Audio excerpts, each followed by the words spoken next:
Bienvenue sur les cours de Jean-Phi pour le corrigé du bac donné hier dans la métropole. Donc bac 2023, spécialité mathématiques, exercice 1 c'est QCM. Donc je rappelle les données qui sont ici avec l'arbre.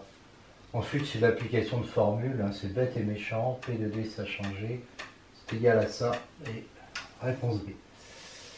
Là, on a deux événements qui sont incompatibles. Donc P de D est égal à P de G inter D plus P de G bar inter D. Et donc, ça me fait ça. Donc, ça. Réponse encore B. Petit 3, P de G sachant D, c'est P de G inter D sur P de D. Encore réponse B, on fait exprès. X suit la loi binomiale. Donc on applique des formules. P de x supérieur à 2, ceux qui ne veulent pas prendre la calculatrice, mais il faudra quand même la prendre. Eh bien c'est le contraire d'être que x soit inférieur ou égal à 2. Donc c'est 1 moins P de x égale 0, moins P de x égale 1, moins P de x égale 2. Donc ensuite, ça fait ça. Voilà. Ça c'est 2 parmi n. Et donc, quand on remplace, c'est un peu bestial, mais on obtient 0,789, réponse B. Donc avec les calculatrices, la commande change suivant les calculatrices, mais vous avez des calculatrices qui donnent d'abord ça, puis ensuite en faisant 1 moins P, on a le résultat, puis il y a des calculatrices qui donnent directement ça. De toute façon, on retrouve ça. Et c'est toujours la réponse B. Et puis la dernière, il faut avoir P à la puissance 0, Q à la puissance n qui soit supérieur à 0,4. Donc comme ça, ça fait 1, ça nous donne ça. Donc n logarithme de ça, supérieur à ça. Mais attention, il est négatif celui-là. Donc quand on le fait passer de l'autre côté, il faut changer.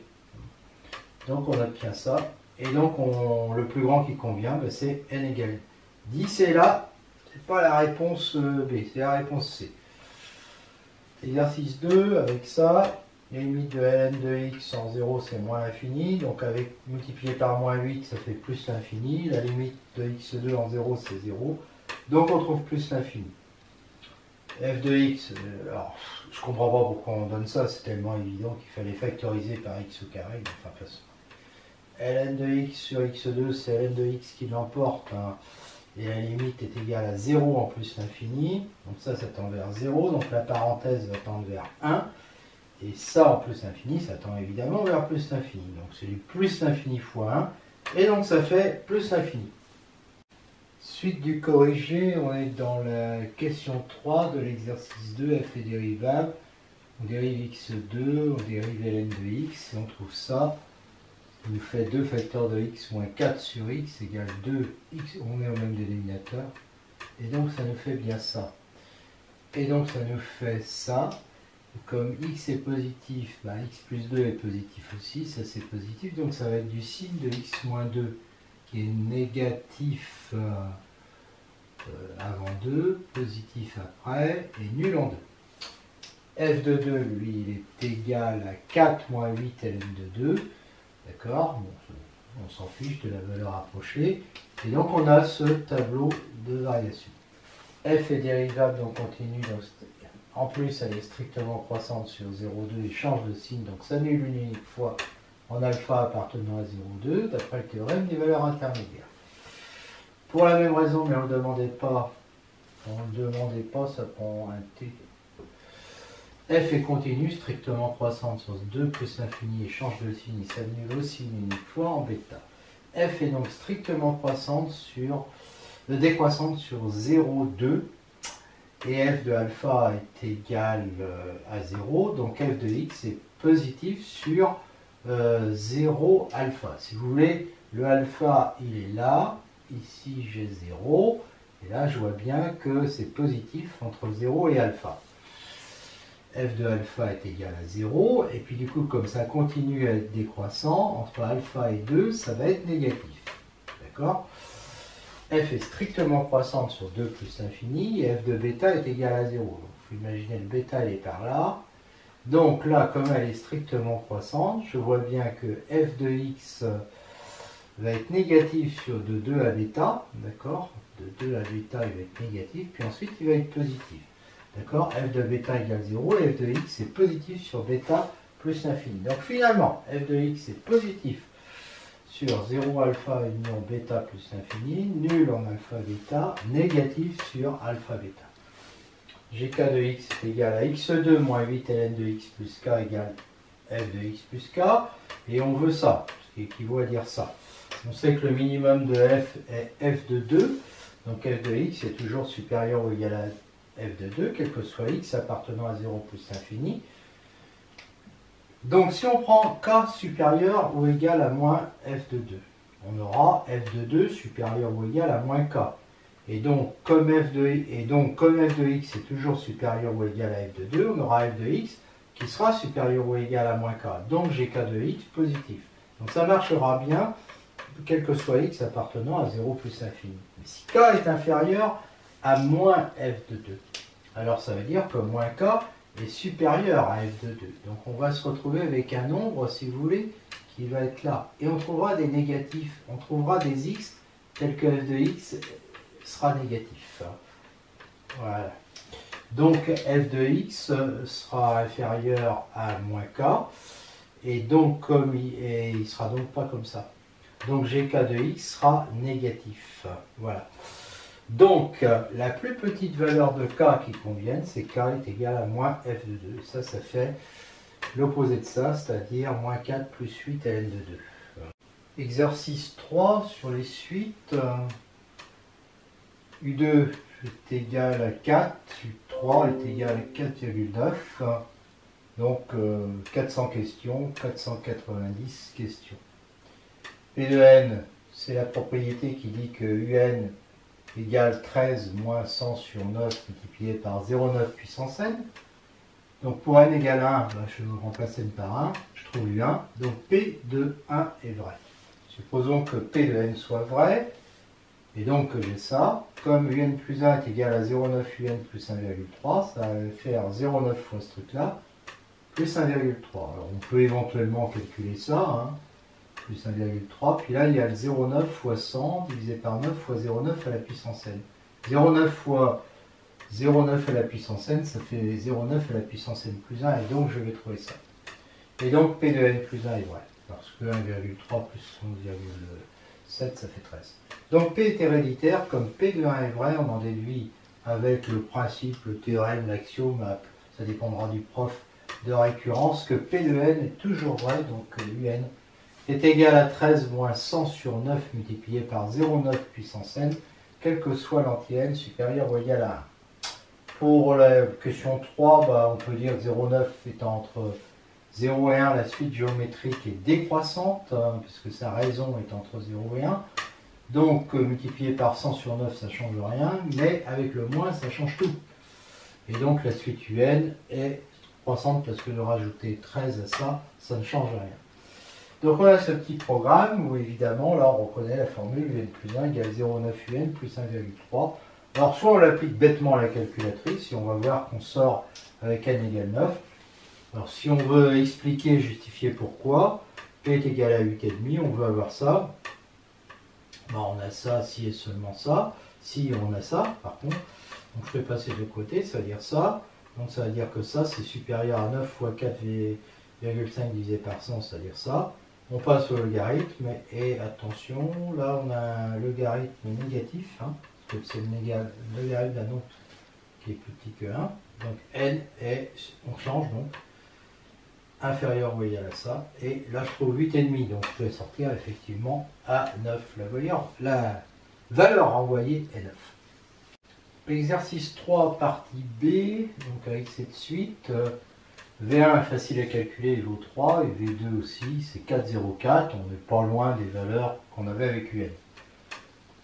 Vn est supérieur à 8,5 si on a ça, ce qui équivaut à dire que, donc je vais passer ça de l'autre côté et ça de ce côté, ça équivaut à dire ça, et là je divise 0,5 par 6, donc je vais dire que ça c'est inférieur à ça qui vaut un 12e, et je passe ensuite au logarithme, donc moins 0,19 n-1, qui va être inférieur à ln de 1/12, c'est-à-dire moins ln de 12. Et je divise par un nombre négatif, donc n-1 est supérieur à moins ln de 12 divisé par moins 0,19, hein, c'est-à-dire ln de 12 par 0,19, et donc j'envoie un de l'autre côté, et donc ça fait ça. La calculatrice donne environ 14,07, donc n supérieur ou égal à 15. La plus petite valeur est donc 15. Grand C, petit 1, 9 avec la première modélisation, 15 avec la seconde, c'est la première qu'il faut modifier. Un est égal à ça, quand n tend vers plus l'infini, on trouve 0 parce que la raison est entre 0 et 1. Donc ça fait 13, hein. Limite de un égale 13, 1300 questions. Dans la deuxième, on peut séparer en deux l'exponentielle. N tend vers plus l'infini, ça tend vers plus l'infini. Donc avec le moins, l'exponentielle va tendre vers 0. Et donc ça tend vers 9, 900 questions. Donc c'est avec la première modélisation qu'il y aura plus de questions. Voilà. Ensuite, la géométrie dans l'espace, exercice 4. E, il a pour coordonnées 0, 0, 1. C, il a pour coordonnées 1, 1, 0, parce qu'il est en bas.